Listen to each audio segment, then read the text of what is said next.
Now it's time for the district breakdown presented by GiveMeTheVin.com. We welcome in Inside High School Sports Insider Ryan Harris to break down this district more for you. Ryan? Thanks, Ashley. District 10 features teams from Rockwall and Mesquite, along with Dallas Skyline and Tyler Legacy. The Legacy Raiders were formerly the Tyler Lee Raiders, but the school changed names this summer. Legacy isn't in our coverage area, but I will predict its finish in district play. Now, let's take a look at how the playoff picture might end up in District 10. I'm picking the Rockwall Yellow Jackets to take the district championship. Rockwall finished last season with a 12-3 record and made a run all the way to the state 6A semifinals. Rockwall fell to Duncanville, as did so many other teams last season. The Yellow Jackets will have a new look in 2020 with former offensive coordinator Trey Brooks taking over for the departed Rodney Webb. Brooks gets his quarterback back as Braden Locke returns to follow up his incredible sophomore campaign. Locke won't have the luxury of having a 5-star wide receiver to throw to, but Rockwall should be fine. Locke will have an experienced offensive line to protect him, and Brendan Bays is back as a target at wideout.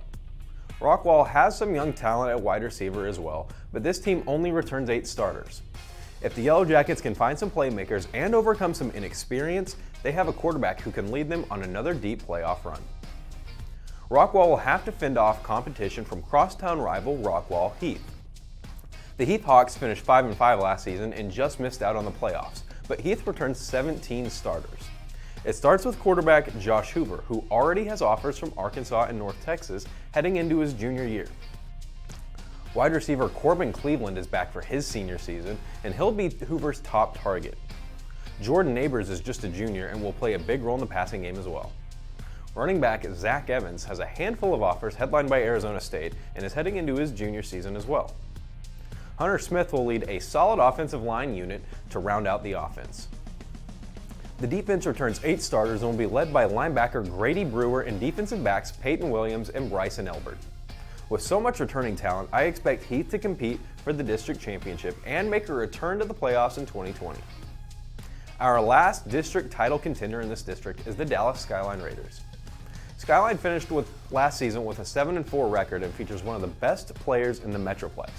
Wide receiver Quaidarius Davis is a USC commit and will be a game changer for returning quarterback Daryl Richardson. Wideout Mayleon Winfield has offers from Arkansas and Missouri and forms a dynamic duo with Davis in the passing game.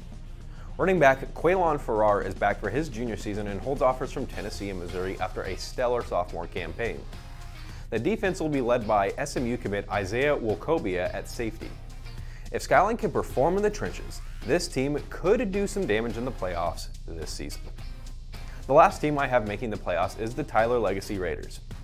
Legacy replaced its head coach with former Colleyville Heritage coach Joe Willis. Legacy is in good hands with Willis and returning running back Jamarian Miller, who rushed for over 1,000 yards as a sophomore last season, and he holds offers from Oklahoma State and SMU, among others, heading into his junior season. Legacy will have to hold off stiff competition from Mesquite and Mesquite Horn. Those two teams are talented enough to make the playoffs and will challenge for a playoff spot. I have Mesquite taking 5th in this district, but I wouldn't be surprised to see the Skeeters in the playoffs. Mesquite finished 2019 with an 8-4 record, but only returns 5 starters and will have to find a new quarterback. There will be plenty of talent for the new quarterback to throw to, as Kevin Hodges and KB Frazier both return.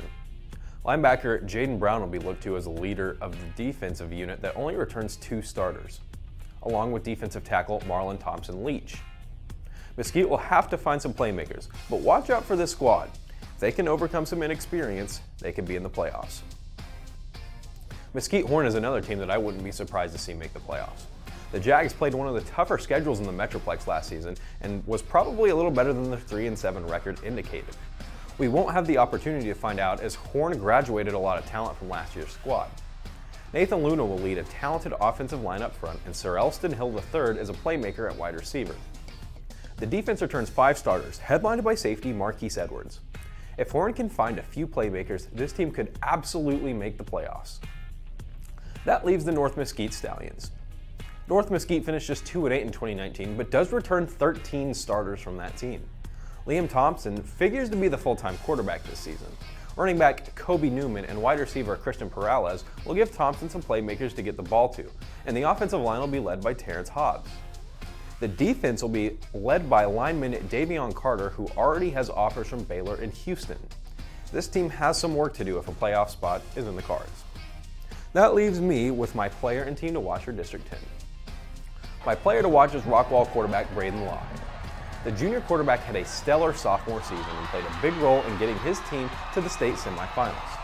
Having a 5-star receiver to throw to obviously helps, and Locke doesn't have that luxury anymore, as I mentioned, and he'll need to step up his play if Rockwall is to go on another deep playoff run. At the same time, Locke can only do so much, so keep an eye on the rest of the Rockwall offense to see if anyone steps up over the course of the season. My team to watch is the Skyline Raiders. Skyline has more returning talent at skill positions than any other team in this district.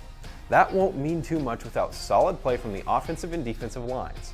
If Skyline performs well in the trenches, this team is as good as any other team in this district. That's all I have for District 10, and I'm already looking forward to previewing one of the best districts in the state next week. We get to go out on a bang. The District Breakdown is presented by GiveMeTheVin.com. These teams make it look easy, just like GiveMeTheVin.com makes it easy to sell your vehicle.